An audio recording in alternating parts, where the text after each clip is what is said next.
আমার নাম আয়েশা সুলতানা, আমি কসবা মহিলা ডিগ্রি কলেজ থেকে পড়াশোনা করছি। আর ওর সাথে আমার পরিচয় অনলাইনে। আর কিছু ওর সাথে আমার ফ্রেন্ডশিপ তিন মাসের মতন, কিন্তু আমাদের রিলেশনশিপ 15 দিন। পরিচয়ের আগে 3 মাস। মানে বিয়ে হয়েছে 15 দিন? না না, বিয়ে হইতে গত মাসে 14 তারিখ, অলরেডি 1 মাস। 1 মাস হয়ে গেছে। সম্পর্ক ছিল কত মাসে? 3 মাস। 3 মাস পর বিয়ে করছেন? না, 3 মাস আমাদের ফ্রেন্ডশিপ ছিল, তারপর 15 দিন আমরা একজন আরেকজনকে বুঝতে পারছি যে একজন আরেকজনকে বিয়ে করা উচিত, তারপর বিয়ে করছি। কিভাবে সম্পর্কটা হয়েছে আপনাদের? আমাদের ওয়ালটক। ওয়ালটক?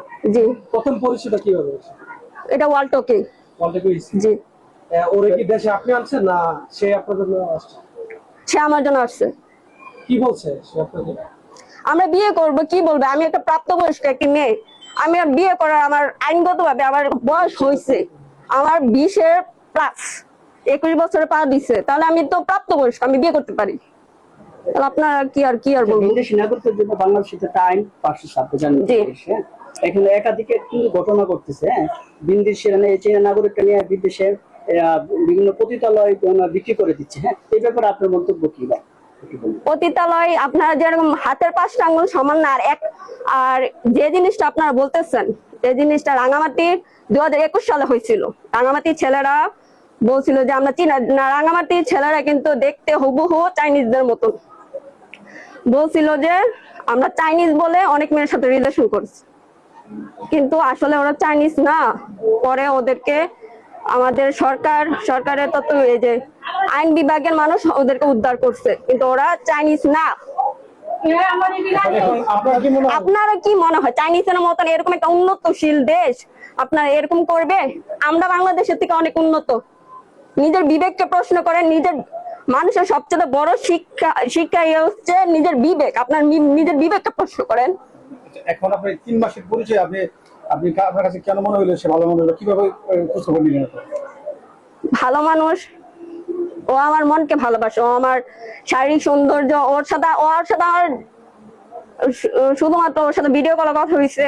ও আসার আগে ও আমাকে দেখে নাই, সবকিছু ছাড়ে মনের টান যে জিনিসটাকে বলে, এটা থেকে আমি ওকে ভালোবাসছি, ও আমাকে ভালোবাসছে।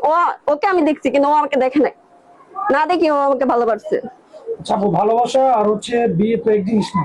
এখন সে হচ্ছে একটা ভিন্ন রাষ্ট্রের মানুষ। আমরা যখন আমরা পারিবারিকভাবে বিয়ে শাদী করি বা দিই, তখন হচ্ছে আমরা আগে যাচাই বাছাই করি ওর পরিবারটা কিরকম, সে কিরকম। হ্যাঁ, ওর পরিবার থেকে বসে বিশ্বাস করি আমি যাচাই করছি। বসে আপনি এটা কিভাবে ভেরিফাই করলেন যে সে ভালো নাগরিক বা এরকম? কিভাবে ভেরিফাই করলাম? কারণ ভালোবাসা হচ্ছে এটার মধ্যে কোনো সীমাবদ্ধতা থাকে না। কে হিন্দু, কে মুসলিম, জাত ভিন্ন, গরিব, মুসলিম, এসব কোনো কিছু, এটা তো কোনো কিছু দেখে না। আপনি বলতেছেন ও হিন্দু, ও মুসলিম, কিন্তু এটা ভালোবাসার মধ্যে এসব কোনো কিছু দেখে না। দেশ দেখে না, বিদেশ দেখে না, এটা কোনো কিছু দেখে না। না না, আমি এটার ব্যাখ্যা। হ্যাঁ, ওর বাবা আছে, ওর মা মারা গেছে 1 বছর বয়সে। আচ্ছা, সে যে ভালো মানুষ এটা ভেরিফাই করলেন কিভাবে? সে যে আপনাকে নিয়ে বিক্রি করে দিবেন এর গ্যারান্টি কি? আমি নিজে গ্যারান্টি। আরেকটা বিষয় হচ্ছে সে বাংলাদেশে জব করে না, বাংলাদেশে জব করবে কেন? চাইনিজ। আমরা তো জানি সে ভিন্ন ধর্মের। জি। এখন সে মুসলিম। মুসলিম যে হয়েছে কিভাবে? কোর্টে তো আপনারা বিয়ে করছেন, বিয়ের কাগজটা আমরা দেখলাম, কিন্তু মুসলিম হওয়ার জন্য আরেকটা এফিডেভিট লাগছে। তাহলে ওইটা আমরা পাইলাম না। একটা দেখলাম। ওর আগের নাম কি ছিল মুসলিম হওয়ার পর? সোহান চাও। জি। মুসলিম হওয়ার পর এর চাইনিজ নেম মোহাম্মদ। আমরা ডাকনাম ডাকি মোহাম্মদ। শুধু মোহাম্মদ? জি। আর কোনো কিছু?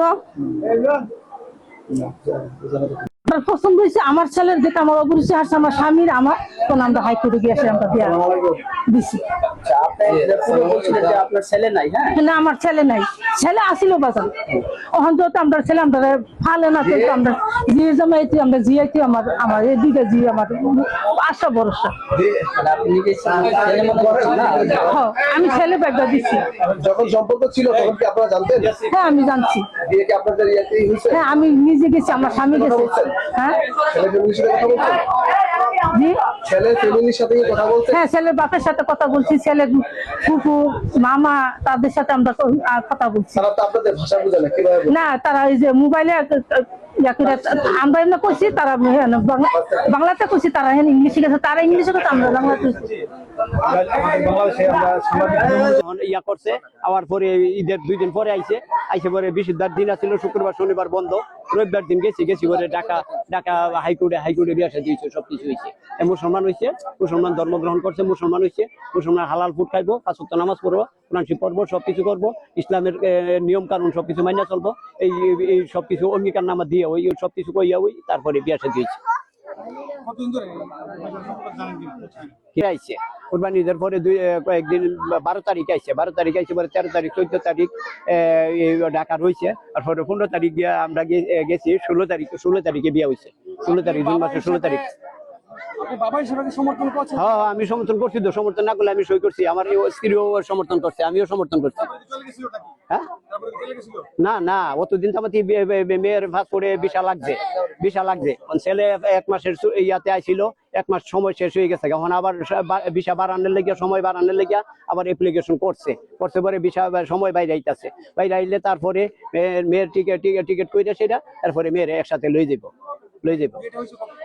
বিয়ে হয়েছে 16 তারিখে, এই যে ধ্যান না আপনারা, সবকিছু আছে তো, জুন মাসের 16 তারিখে, এই যে ধ্যান না। সে ভালো মানুষ না খারাপ মানুষ? আমি তো কথাবার্তায় আচার আচরণে সবকিছু হের কাছে ইয়া করছি, ভালো মানুষ আমার মনে হয়েছে সেখানে। না, আমি বাংলা ওই অ্যাপসের মাধ্যমে, ইয়ার মাধ্যমে, ওই ট্রান্সলেটের মাধ্যমে আমি বুঝছি, ট্রান্সলেশনের মাধ্যমে। না আইসে গতকাল অতদিন ঢাকা ছিল, ঢাকা উত্তরা মেয়েসহ সবকিছু আছে তো। এই যে আরে 14 তারিখে ছেলেটা কোন ধর্মের ছিল, ছেলেটা আগে কইছে বৌদ্ধ, আমরা তো আর জানি না, বৌদ্ধ শেষ পর্যন্ত ইসলাম ধর্ম গ্রহণ করছে, কলমা পরে মুসলমান হয়েছে, মুসলমান হওয়ার পরে ইসলামের অনুশাসন সবকিছু মাইনে চলবো, নামাজ পড়বো, কোরআন শরীফ পড়বো, হালাল ফুড খাইবো, সবকিছু করবো, কইয়ে সেই অঙ্গীকার সবকিছু কথাবার্তা কইয়ে তারপরে ইয়া করছে।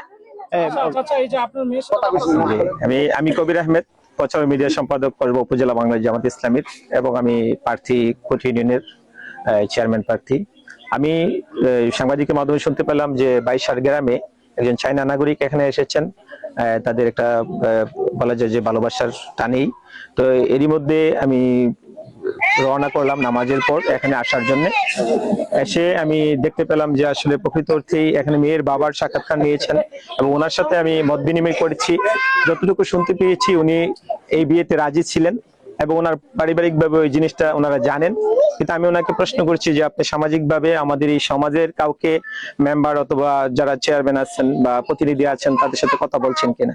উনি কিন্তু রেগে আমার প্রশ্নের উত্তর দিয়েছেন, না, তাদের সাথে আমি কথা বলবো কেন, আমি এটা হাইকোর্টে বলেছি। কিন্তু আমরা যেহেতু মানুষ, সমাজবদ্ধ জীব, সমাজ নিয়ে চলি, ওনার প্রয়োজন ছিল এখানে অনেক জনপ্রতিনিধি আছেন, এখানে তাদের সাথে কথা বলার। যে বর্তমান পরিস্থিতিটা তো আপনারা সকলেই দেখতেছেন, অবজারভেশন করতেছেন, যে বিগত 6 মাস ধরে বিভিন্ন রাষ্ট্রের নাগরিকরা এসে বাংলাদেশে প্রেমের নাম দিয়ে বিয়ে শাদী করে সন্তানদেরকে, মেয়েদেরকে নিয়ে যাচ্ছে, সেখানে নিয়ে পতিতালয়ে বিক্রি করে দিচ্ছে।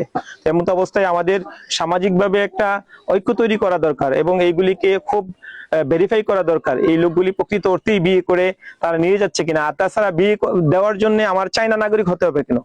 আমাদের মেয়েদেরকে তো আমরা দেশেও বিয়ে দেওয়ার মতো সুযোগ আছে। এই জন্য আমি এই গার্ডিয়ানদেরকে খুব রিকোয়েস্ট করব যে আপনারা একটা মেয়ের সাথে একটা সম্পর্ক গড়লেই অন্যান্য দেশের নাগরিকদের হাতে আপনারা তুলে দিবেন না, কারণ এইভাবে করে আমরা আমাদের মেয়েদেরকে তুলে দিচ্ছি, আসলে তারা পতিতালয়ে বিক্রি করে দিচ্ছে। তাছাড়া হিউম্যান বডিটা কিন্তু অনেক মূল্যবান জিনিস, এখানে তার যে পার্টস গুলি আছে সেই পার্টস গুলি সহ চায়নাতে বিক্রি করা হয়। তো ধন্যবাদ আপনাদের সকল।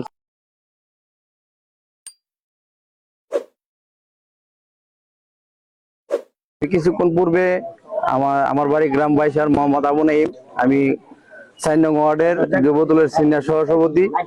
আমি কিছুক্ষণ পূর্বে জানতে পারি আমাদের গ্রামে সাংবাদিক ভাইয়েরা আসছেন, আমি শুইনা ঘুমের তুইটা আসছি।